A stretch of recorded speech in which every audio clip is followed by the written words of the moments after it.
Welcome to Audio Branding, the hidden gem of marketing.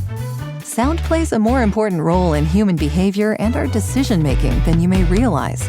In this podcast, I'll help you understand the art and science of sound so you can better influence others in business and your life. I'm your host, Jodi Krangle. Let's delve a little deeper.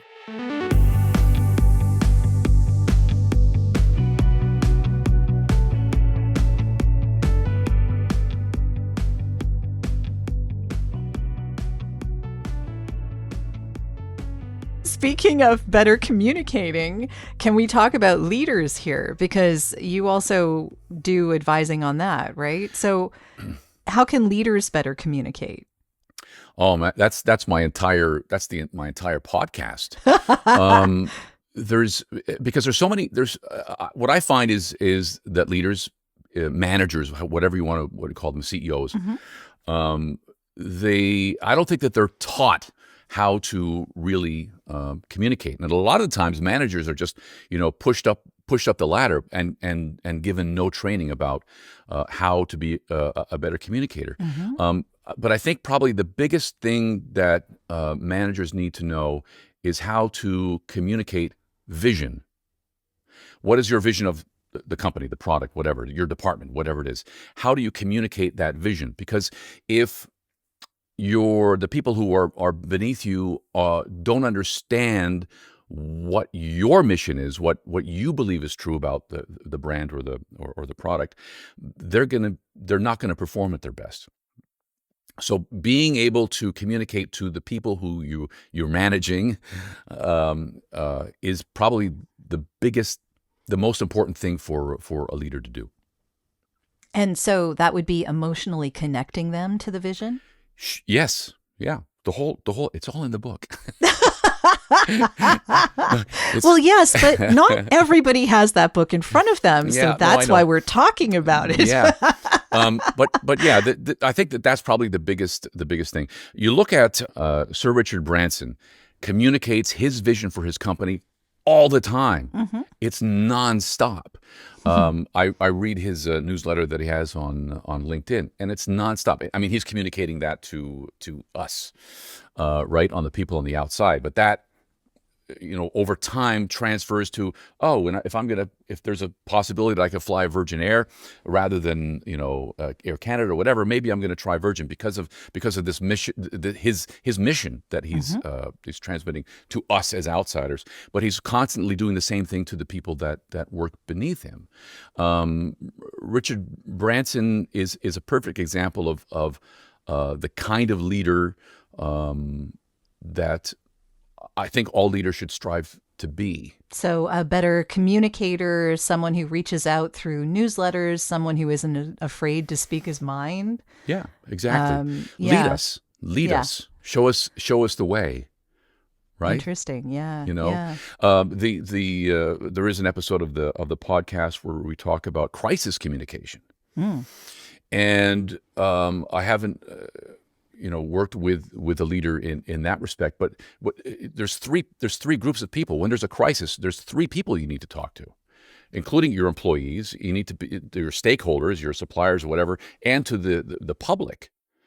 There's the tragic case of the CEO of the health company. Yes, yeah. Was it United Health? United Health. Yeah. And he was the CEO, so his second in charge, I don't know because I haven't heard anything. You've got to get out there and tell your employees it's okay. You're going to be safe, and you need to tell the managers beneath you that, hey, you're going to be okay. Here's what we're going to do. But if you're not communicating on a crisis level, that's horrible. But a company that is always communicating with its employees, its stakeholders, and the public, if it's always doing that, then it becomes just a kind of a natural thing when something horrible like that happens. Yeah. So the constant communication makes it not so unusual when there's a crisis. That's right. Okay. And one of the other things that I teach managers is that listening is 50% of the conversation. And I emphasize that with them. It's important to listen actively, to put away your phone, to put away any kind of distractions. And one of the things that that I tell them is, before you're having a meeting, every meeting is important. But before you're having any meeting, especially one-on-one, is to take 5 minutes before and meditate, do whatever it is that you feel comfortable with, but take 5 minutes to clear your mind, because you know that, oh my God, I have to go and see my kid's teacher because he did something wrong. I gotta put the snow tires on. There's all of these things that will distract you during that conversation that you're having, but you need to address those and then put them on the side and be 100% present for the person that you're speaking with. This is the key of active listening, is being 100% present. Yeah, and a very good thing that I think a lot more people besides leaders could pay attention to. I mean, certainly when you're doing an interview on a podcast, for instance, you want to be paying attention to what your guest is saying and talking about that. And active listening is a big part of that. I know, I know you've said that you've now had a few guests on your podcast, although it's not a regular thing. No. But the act of interviewing someone, the act of having a conversation that's a back and forth, has been a lot of what I've been learning doing this over 5 years. So you have to be fully conscious. You have to be fully present. Exactly. And it's harder than people think. I mean, this whole communication thing is very tough. I'll tell you, for me, because I work at home. This is home. This is my library. My studio and my office is over there. But I work from home alone. My studio's right there. I work home alone most of the time. My girlfriend is here. She has her office here also, so she's in and out. But the act of having a human conversation like we're having right now is not the same as if we were working in an office. Have you ever worked in an office? You know what I mean? It's been a while. Yeah. I think I've been self-employed since the year 2000. Okay. So, yeah. But just being there, water cooler talk or whatever it is, or stopping by so-and-so's desk and stealing a candy cane or something, that we don't have. Yeah. In this line of work. The water cooler So this is a unique opportunity to actually have a human-to-human conversation. It's fun. It can be a lot of fun, yes. And I enjoy these. I always enjoy getting to know the people that I have on the show better, because it's just, like you say, we spend a lot of our days alone talking to ourselves in our padded booths or whatever. Yeah. And it's nice to have a human conversation. Yeah. Yeah. So leaders definitely can learn a lot from how to communicate, about how to communicate from, But like I said, most leaders don't get that kind of training. Well, they don't have that time, I imagine. I mean, what happens, like you were saying, is they often get promoted before they have any training of any kind. They're just thrust into the situation and have to deal. I've seen a lot of managers who are good at, that's the problem, I think. People who are really good at their jobs being made into a manager. And it's not the same job. No, it's not. It's not the same job at all. And what that manager tends to do is to micromanage the staff and do the work of whatever it is, 7 people. So, I mean, managers need training. Very true. Yeah. And also managers, CEOs, leaders, they often get thrust into positions where they're in the media. And you talk about that as well, right? So how would you prepare someone for a media interview if they needed media training. Well, I've got a PDF on that, and I'm trying to remember all the 7 points that I had. You don't have to give us all 7, but a couple of tips would be great. Well, the first thing that you need to ask, if the media comes to you as a leader and the media wants to interview you, okay, why? Did something go wrong? Are you being sued? What's the purpose? Or is it just, we just want to highlight a local business? So that's the first thing. Ask why. And a lot of the times I mean, and then you need to ask, is it going to be live or is it going to be recorded? Is it going to be an hour interview, half-hour interview? You need to know those kinds of basic details. Once you have that, you need to prepare. What do you think they're going to ask you? What do you think they're going to ask?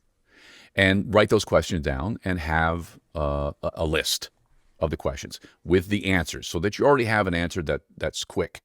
And you don't want to go as far as a sports somebody, an athlete who gives those really short responses that actually say nothing. I hate that. You could do that, but have a meaningful answer that doesn't take up too much space. Okay. And the reason for that is it gives the interview longevity, because they may come back a year later and go, oh, this is something really interesting that person said, and they may pull it out also. The shorter the clips are, the better. And the third point that I want to make is to have take the opportunity to say what you want to say. And yes. Politicians do this all the time. Yeah. All the time. Ask me a question. Ask me any question. What color is my hair? Ask me any question. Go ahead. You want me to actually ask you a question? This is role play. Just say, what color is your hair? What color is your hair, David? That's a really, really good question, Jodi. But I think what we should talk about is the finances that are the financial problems we're having in Ottawa. Then you just continue to talk about right. So okay. You need to have you need to have the things that you want the public to know ready to go, and find that way to weave those things into the interview. Those are the three things. Got it. Okay. And there's four more, but I can't remember them. Well, you know what? If you can share that PDF or you can share a link, I can put it in the show notes. We can do that. We can certainly share it to people in the show notes so they can look at that themselves and get all of that detailed information that we like to give here. So what do you think are the worst mistakes that people make when it comes to communicating effectively? The worst mistakes? Yeah. Is what? There's bound to be a lot. Is what? When people are trying to communicate effectively. What did you say? It's not listening. I see. Okay. The biggest more role play. A little more role play. Me. Okay. So the biggest mistake people make is not listening. Mm-hmm. And one of the that's kind of a joke, but in reality, it's not just about listening to the words that somebody's saying. I think that a really big mistake is people don't pay attention to what's not said. They don't pay attention between the lines. Reading between the lines, paying attention to the tone of what's being said, and the body language. I forget the guy's name, but 7%, only 7% of what we communicate is the words. Wow. I forget the math now. 35% is tone of voice, and 55% is body language. So the biggest mistake is people don't listen, but they're not listening with their eyes for the body language and listening for the tone of voice. The way that we communicate with each other communicates nonverbally. We're going to go back to music. Because words are just information. It's just information. But the meaning comes between the words. And I've used this example before when we're talking about like music. Meaning happens between the words in the same way that a great musician, a musician can play a song. And then a great musician can take that exact same song, that exact same melody, and put so much meaning into it to drive you to tears, maybe. Sure. My favorite instrument to listen to that I can't play is the cello. Because there's something about it. Maybe it's going back to the thunder thing. It's a little mournful. But there's something about it, the way that it resonates physically, resonates with my own body. But there is so much sadness in that. But there's also happiness within that instrument too. But at the hands of a skilled musician, they can add meaning to the notes. When we are speaking, but you need to be listening for those things too. Oh, yeah, yeah. There's something like vibrato in singing. Just a little bit, the way that the notes are colored. is very important in how we take the meaning. Yeah. And it's a good thing that you said colors, because I'm talking about the colors of the voice, Yes. the 7 colors of the voice. That's what it is. Okay. Most people misinterpreting it, mishearing it from somebody who's speaking to you, and maybe misuse it.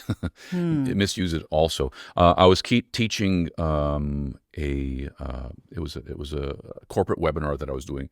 They had about 16 people, teaching them about the voice and the 7 colors of the voice. And there was one, and I gave an example. Here, each person got to read something, right? So it was a workshop-y thing. And this one lady, everybody did great for voice actors, but one lady, I said, okay, here's the script. And she read it the exact same way all 3 times. I said, okay, now read it with excitement. Okay, now read it with sadness. And not everybody can do that. It does take time. It does take training. It does take confidence. It takes understanding your instrument, which is your voice. Understand the instrument. Understand the 7 colors. Definitely. Yes, that is really fascinating. Yeah. So can you say again the name of the book, just so people can look that up? The name of my book is called Connect, a field guide for master communicators. It's a very easy read. Like I said, it's about 112 pages, and at the end of each chapter is the key takeaway, which is like the one that I read with you. And then each chapter has 5 things to try. Try this real world tips at the end of each chapter. Interesting. Okay. Well, that'll be a lot of fun for people to try out. Yeah, definitely. So before we end here, because we're coming to the close here, pretty close to it, I want to get a little philosophical with you. And I want to ask you why you think sound is important. Why? In our lives, in your daily life. What does sound mean to you?